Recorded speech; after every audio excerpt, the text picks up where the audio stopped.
রাজনীতির যে খেলা এটি বলতে গেলে খতম হয়ে গিয়েছে। এখন ফল প্রকাশের সময়। সরকার এই কোটা বিরোধী আন্দোলন দমন করার নামে যে জুলুম চালিয়েছে, যে অত্যাচার চালিয়েছে, সীমাহীন। এরপরে আর আসলে তেমন কিছু করার নেই। সাদ্দাম একভাবে যখন সাদ্দাম ছাত্রলীগের সভাপতি সাদ্দাম নন, মানে ইরাকের যে প্রেসিডেন্ট ছিলেন সাদ্দাম হোসেন, তো তিনি তার নিজ দেশের জনগণের উপর একবার বোমা ফেলেছিলেন, গ্যাস, মানে এটিকে বলা হয় এক ধরনের যে বোমা, বিষাক্ত গ্যাসের তৈরি বোমা। এর ফলে কয়েক লাখ লোক মারা গিয়েছিল এবং সেটা নিয়ে জাতিসংঘ তদন্ত করেছিল এবং সেইটা নিয়ে পশ্চিমাদের সঙ্গে সাদ্দামের যে বিরোধ হয়, সেই বিরোধের প্রেক্ষিতেই কিন্তু সাদ্দামের পতন হয় এবং একটার পর একটা অভিযোগ আসতে থাকে। এখন শক্তি প্রয়োগের যেই উপকরণগুলো আছে বাংলাদেশে, প্রায় সবগুলোই তারা করেছে। গুলি ছুঁড়েছে, টিয়ার শেল নিক্ষেপ করেছে, রাবার বুলেট ছুঁড়েছে, আকাশ থেকে হেলিকপ্টার দেখিয়ে সেই মহড়া দেখিয়ে মানুষকে ভয় দেখিয়েছে। যদিও এখানে পরস্পর বিরোধী হাস্যকর কথাবার্তা কারো কারো মুখ থেকে আসছে। হাস্যকর এরকম, হেলিকপ্টার থেকে কেউ বলছে গুলি করেছে, জাতিসংঘ বলছে তারা গুলি করতে দেখেছে। অভিযোগ আসছে এই হেলিকপ্টার, জাতিসংঘের এই হেলিকপ্টার আকাশে কেন, র্যাবের হেলিকপ্টার আকাশে কেন। আবার অন্যদিকে প্রধানমন্ত্রীর পক্ষ থেকে বলা হয়েছে যে তিনি হেলিকপ্টার পাঠিয়েছেন মূলত আগুন নেভানোর জন্য। তো হেলিকপ্টার এসে আগুন নিভিয়েছে, পানি ছিটিয়েছে, এরকম দৃশ্য আপনারা কয়জন দেখেছেন? আর প্রধানমন্ত্রীর নির্দেশে যদি হেলিকপ্টার উড়ে থাকে এবং তিনি যদি নির্দেশ দিয়ে থাকেন পানি ফেলে এবং সেখানে যদি কেউ গুলি করে থাকে বা টিয়ার শেল নিক্ষেপ করে থাকে, তো বুঝতে পারেন যে প্রধানমন্ত্রীর ক্ষমতা এখন কোন পর্যায়ে আছে। তো যাই হোক, তো রাজনীতির এই খেলাধুলাগুলো যখন ছিল 18 তারিখ, অর্থাৎ জুলাই মাসের 18 তারিখের আগ পর্যন্ত যেটা ছিল সেটা অহিংস খেলাধুলা। কিন্তু 18 তারিখের পরে এটিকে হিংসাত্মক খেলাধুলায় রূপান্তরিত করা হয়।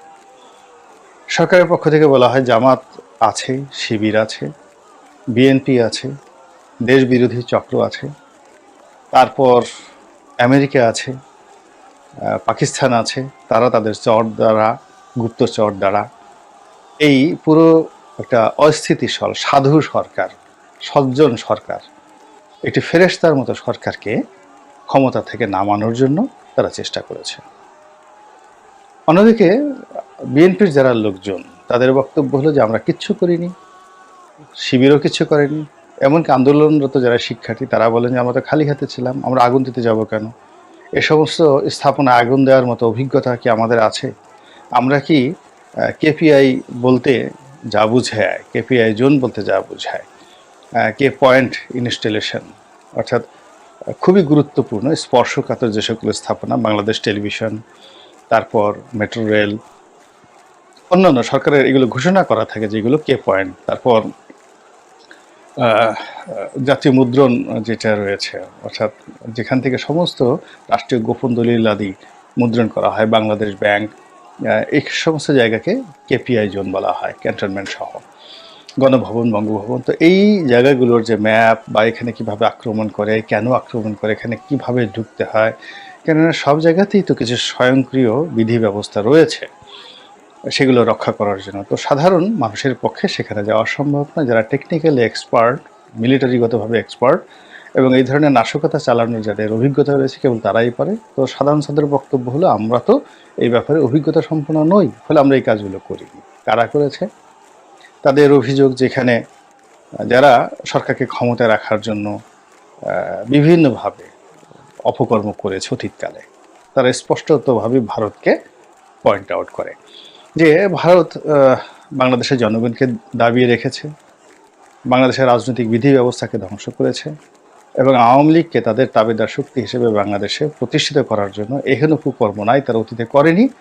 এবং এই সময়টিতেও তারা আওয়ামী লীগকে টিকিয়ে রাখার জন্য, আওয়ামী লীগের প্রতি মানুষের হামদর্দ আহ, মানে মনোভাব তৈরি করার জন্য তারা সব কিছু করেছে, এরকম অভিযোগ কিন্তু করা হচ্ছে।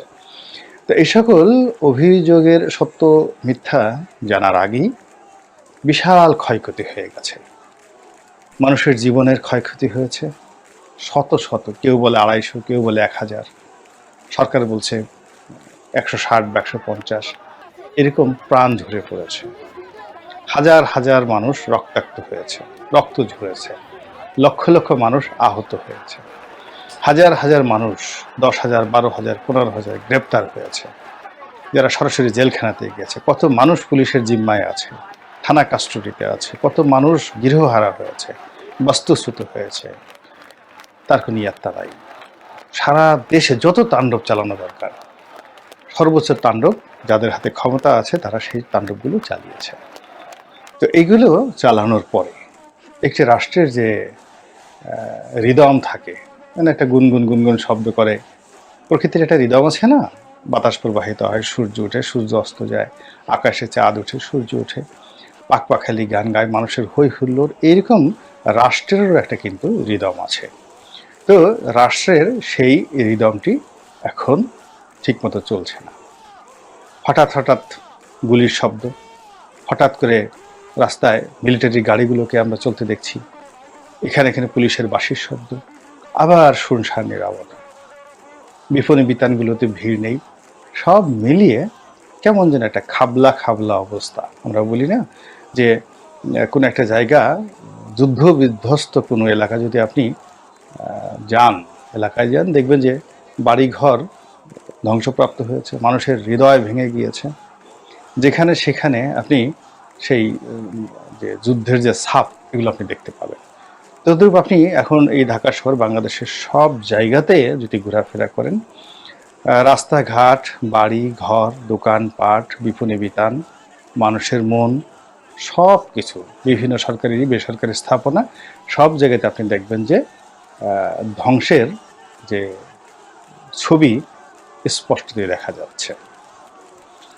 তো এই যে যখন একটা দেশ নিজেদের মধ্যে যে তার অন্তর্নিহিত ক্ষমতা থাকে, ঐক্য থাকে, এই জিনিসগুলো তারা হারিয়ে ফেলে, অন্তর্দ্বন্দ্ব, সংঘাত, সংঘর্ষে তারা লিপ্ত হয়, তখন বাইরের শক্তি সেখানে চলে আসে, এসে ক্ষমতা দখল করে, খেলাধুলা করে। এটা সব দেশে হয় এবং এই যুগেও হয়।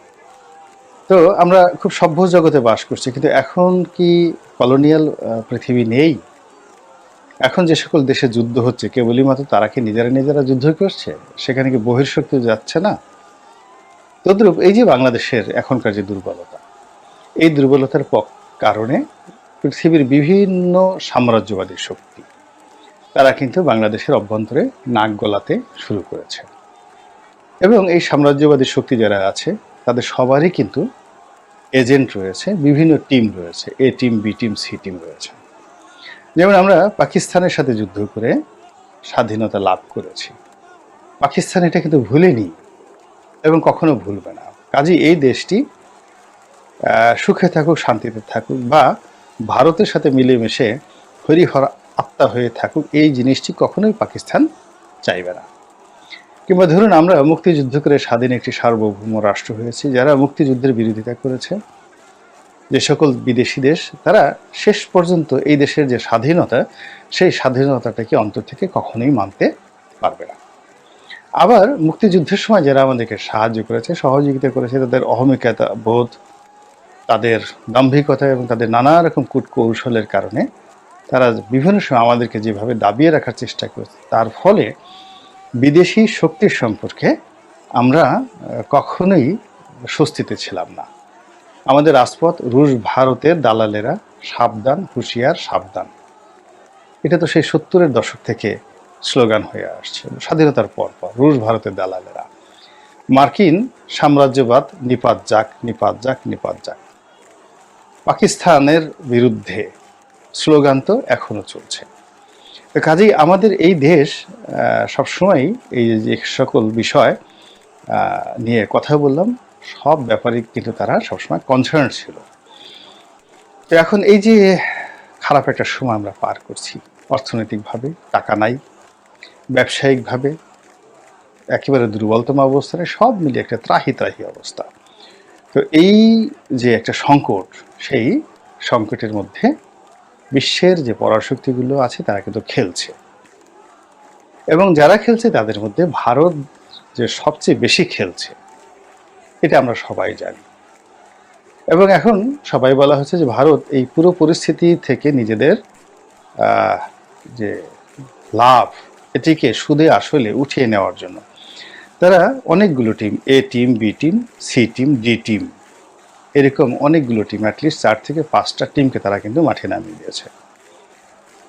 তাদের এই টিমগুলো অর্থ নিয়ে, কৌশল নিয়ে, বুদ্ধি নিয়ে হয়তো সরকারের সঙ্গে আছে, হয়তো রাজপথে আছে, হয়তো বিরোধী দলের সাথে আছে, হয়তো ধর্মালয়ে আছে, মানুষকে বিভ্রান্ত করার জন্য, মানুষকে খেপিয়ে তোলার জন্য, অর্থাৎ একে অপরের সঙ্গে যুদ্ধ বাঁধিয়ে দিয়ে এই দেশটি যত বেশি শক্তিশালী হবে, দুর্বল হবে, শক্তি হারাবে, ততই ভারতের জন্য এটি লাভজনক হবে।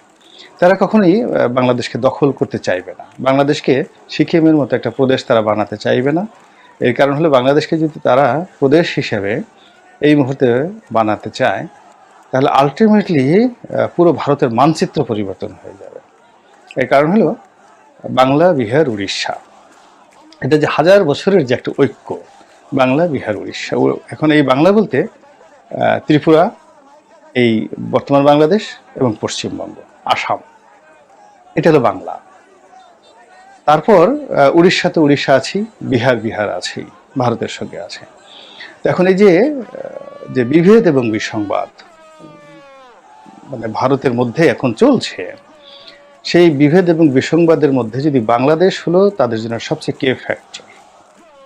এখন এই কে ফ্যাক্টরটা যদি ধরুন বাংলাদেশকে তারা দখল করে নেয় কথায় কথা, তাহলে দেখা যাচ্ছে এই যে ঐতিহাসিক বাংলা, বিহার, উড়িষ্যা এক হয়ে যাবে, এবং ভারতের জনগোষ্ঠীর কম করে হলো 55 থেকে 60% মানুষ এই এলাকাতে বসবাস করে। এদের জ্ঞান বেশি, গরিমা বেশি, শক্তি বেশি, সাহস বেশি, এবং এখানে দারিদ্রতা বেশি, এবং এখানে ধনসম্পদও বেশি, যেটি সামাল দেওয়ার মতো শক্তি গুজরাটের নেই, দিল্লির নেই, মধ্যপ্রদেশের নেই, কিংবা কর্ণাটকের নেই।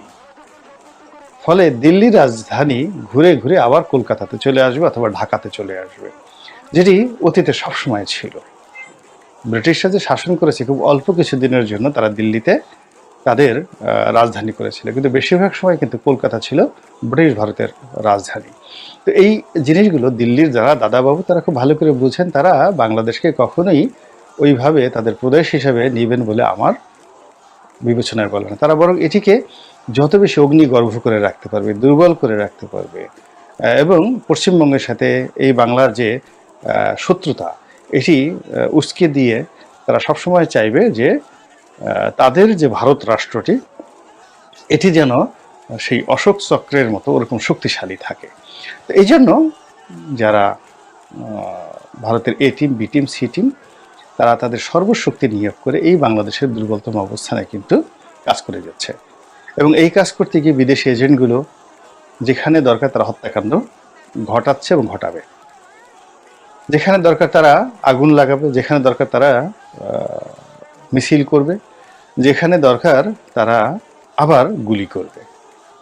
এই এজেন্টরা কি পারে, আপনি এই সাম্প্রতিক সময় দেখেন ইরানের একজন প্রেসিডেন্টকে তারা হেলিকপ্টারের মধ্যে গুলি করে মেরে, হেলিকপ্টারের মধ্যে মেরে ফেলে, হেলিকপ্টারটাকে ক্রাশ করে দিল।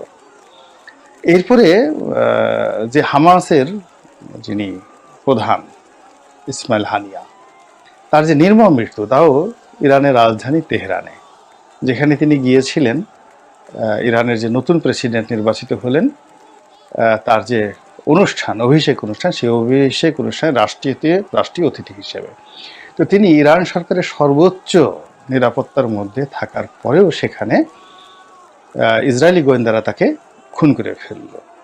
তো এই যে খুন খারাপি, তাহলে ইসরায়েলি গোয়েন্দার যে মোসাদের যে ইফেক্টিভনেসটা, এটি আতঙ্ক ছড়িয়ে পড়েছে, এবং মোসাদ এবং ভারতের যে গোয়েন্দা সংস্থা বা সিআইএ কিংবা রাশিয়ার যে সাবেক কেজিবি, তো এগুলোর মধ্যে কিংবা MI16 যেটা ইংল্যান্ডের, এই সকল গোয়েন্দা সংস্থাগুলো পারে না এমন কোনো কুকর্ম নেই। পৃথিবীর যে কোনো প্রান্তে তারা যে কোনো ঘটনা ঘটিয়ে দিতে পারে। ফলে আমাদের এই যে মাঠটি, এই মাঠটি এখন একটি এই গোয়েন্দা সংস্থাদের, বিদেশি গোয়েন্দা সংস্থাদের যে খেলাধুলার যে স্থান হয়ে পড়েছে, এবং সেই তাদের খেলাধুলার কারণে অসংখ্য মরণ ফাঁদ আমাদের জন্য তৈরি হয়ে গেছে।